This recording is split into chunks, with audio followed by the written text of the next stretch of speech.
નમસ્કાર દર્શક મિત્રો, તહેલકા ન્યૂઝમાં હું મેઘા અગ્રવાલ આપનું હાર્દિક સ્વાગત કરું છું. આપ જોઈ રહ્યા છો તહેલકા ન્યૂઝ.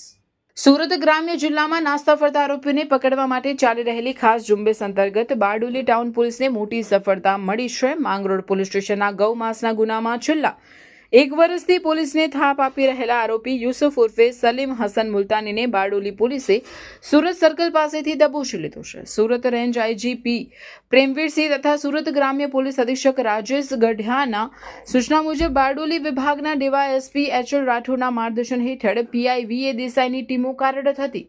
આ દરમિયાન એએસઆઈ મહેન્દ્રભાઈ શનાભાઈ તથા હેડ કોન્સ્ટેબલ જીતેન્દ્રભાઈ બીજલભાઈને બાતમી મળી હતી કે માંગરોળના ગૌમાંસના ગુનાનો વોન્ટેડ આરોપી બારડોલીના સુરતી સર્કલ પાસે ગાર્ડન નજીક ઉભો છે. બાતમીના આધારે પોલીસે વોચ ગોઠવી વર્ણન મુજબના ઈસમ યુસુફ ઉર્ફે સલીમ હસન મુલતાનીને ઝડપી પાડ્યો હતો. પ્રાથમિક પૂછપરછમાં આરોપીએ માંગરોળ પોલીસ સ્ટેશનમાં નોંધાયેલા ગુજરાત પશુ સંરક્ષણ અધિનિયમ હેઠળના ગુનામાં પોતે 1 વર્ષથી વોન્ટેડ હોવાની કબૂલાત કરી હતી. બારડોલી ટાઉન પોલીસે આરોપી વિરુદ્ધ કાયદેસરની કાર્યવાહી કરી તેનો કબજો માંગરોળ પોલીસને સોંપવા તજવીજ હાથ ધરી છે. આ કામગીરીમાં પીઆઈવીએ દેસાઈ સહિત એએસઆઈ મહેન્દ્રભાઈ અને હેડ કોન્સ્ટેબલ જીતેન્દ્રભાઈએ મહત્વની ભૂમિકા ભજવી હતી.